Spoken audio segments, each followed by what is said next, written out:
Ninamushana na Afrika checho ni mulungi nemanyi olyali nebanja bamunoni nze lujja omulungi atulaba tugoberera ku Capital Music okwetolola ensi yonna tuli ku cricket oval era nga njagala okubategeeza nti Pallaso king of the east amaze okubeera nga ate ekintu akikuba akigadde to the fullest teri kyetumubanja just okubeera nga ate mbagamba nti gwe atanajja jangu tujoyininge atabaddewo tuli mu party tuli mu kunyumirwa obuyimba buno obwalaavu Pallaso bwayimbye ennyimba zonna ez'abamaama ez'abaana okusoma zeziresa Abannayuganda mu bungi okubeera nga ate bamuwagira fano tuli mu VIP abalinamu akasente kaba bakwata essimu ez'ebbeeyi bonna basazeeko ate ku cricket oval because space ebeerawo nnyo abantu babeera beetaaga okubeera nga afuna comfort eyo nga ate wanyumirwa omuyimbi yo so it is a night of good music tugenda kuba nga tuwulira obuyimba bw'omukwano bwonna ate nga betwerabidde nti n'abayimbi bonna cream de la cream mu ggwanga Uganda bagenda kubeera nga ate bamwegattako ekiro kibeere nga ate kikwatayo bulungi nnyo so abaana abawala emyaka emito n'abakuzeemuko bonna batwegasseeko olwaleero kwegamba nti embeera teri agaana teri alina kyatubuuza buli kimu kiri alaali kiri ku mulamwa nnyo so lwaki nedda team Pallaso big up mwebali kubeera nga ate musalako naye era tubategeeza ntugenda kuba nga tubawa update mulindirire performance ya Pallaso anytime from now nze lujja ene Capital Music kasavu kanyama wetubatwalako eri wetubaleetako ne ku cricket oval. These guys are not ready for amateur radio. 106.5 is the station frequency. But I'm telling you, we here for great vibes. Disco. What are you ready? Sheila. I don't feel like they're ready yet. This side they're still sitting. Why? Stand up. I'm going to teach you something. Wait, just stand where you're sitting. Just stand. We need to have a good time. Energy. All right. These are the real people.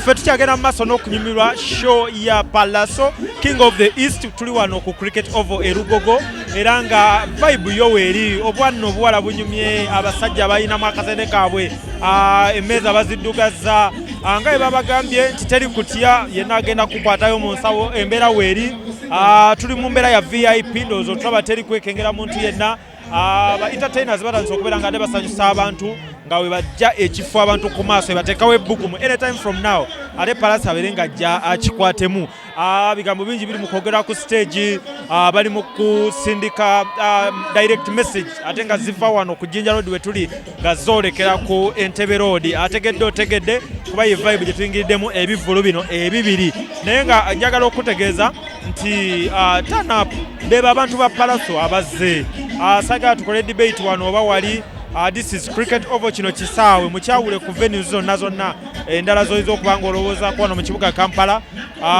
ekisaawe kitegeeza abantu so Pallaso wabanga afunye abantu bemulengera mu bifaananyi kitegeeza abaze okubeera nga bafuna bano be bantu be so lwaki nedda so n'olw'embeera eyo baganda bange tukyagenda maaso n'okuba nga tugoberera ensonga naye nga twabategeezeza nti line up yo nnene nnyo bagenda kuba nga olaba ku bayimbi b'eggwanga abakabi cream nga bajja babeere nga tebakuba Bannayuganda omubali tusuubira Pallaso of course okutukuba obuyimba bwa laavu okuviira ddala eri gye twatandikira nga tannagenda Bulaaya n'agenda e Bulaaya n'akomawo e Uganda n'aziyimba muziwulidde za kabi zinyuma lwaki nedda hiti zonna zikubye teri budde bw'oyinza kugamba muntu nti ate lwaki teyakola mu buli budde oba lwaki akoze leero obudde bwonna bw'okoleddemu kyokoze bwe bubeera obudde obutuufu. So this is history in making. Pallaso naye kati ali mu byafaayo nti akoze concert ye ey'okubiri era ng'eno agikoze ku Lugogo Cricket Oval naye ng'ebiseera ebisinga tuyinza okikauntinga nga esookedde ddala tuyinza okibala nga concert esookedde ddala era nga tutunulidde okulaba engeri gye kigenda okuba nga ekikola ki nga kitambula. So ndowooza owulya vibe beebo abaana bye batandise okubeera nga ate bakola ki bateekawo. Kale mikolo gya Pallaso bafaani ba Pallaso tubagamba wano ku Captain Music ffe twasazeewo okutwala sayidi yonna tugalipootinga nga bwe gali bwe bamenya zigeti nga tubagamba bazimenyeza abantu bwe bajja nga tugamba bazze oba okisege katono watamu kuviri katono fumita kigala mutaka kati fumita empere tugende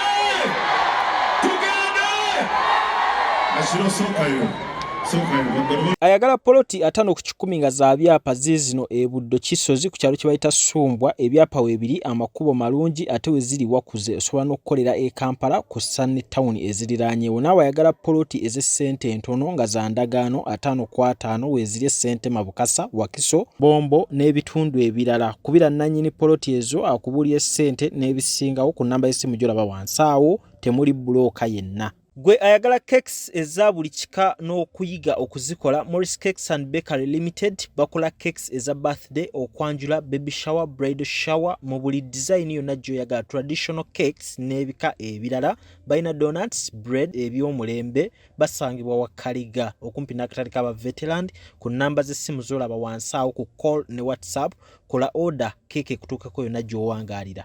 Gwe ayagala okuzimba biodigester oba septic tanka ey'omulembe guno giyite kaabuyonjo etali ya ssente ate ng'egenda mu kifunda tewunya ate tenunwamu oyina ssomero oyina ddwaliro mizigo maka kubira abaali Hila Holdings Uganda Limited ku namba z'essimu z'olaba wansi awo ku call ne WhatsApp babere ng'ate bakutereereza ebya kaabuyonjo mu kifo kyonna ky'oyagala ogiteekamu. Arapex Tile Adhesive and Grout eri ayagala okusiba tayo ze zinywere mu ddiiro ku lubalaza mu kisenge oba mu kinaabiro oli wa ddwaliro oli wa arcade oba ekifo kyonna ky'oyagalamu obugumu obw'enjawulo olw'ekirungo ekiteekebwamu. Amwetaaze genda mu hardware ekuliraanye Sidin Tile Center ku Salama Road kosa n'ennamba z'essimu nga wuziraba wansi awo ku screen yo. Aba Pasha Styles Fashion Store abasangibwa ku Ham Shopping Grounds Block U shop number U78 ne U79 basuubuza ate naawe agula kamu. Balina engoye nga t-shirts plain n'ezo ziriko ebifaananyi sweater shirts jeans shorts capes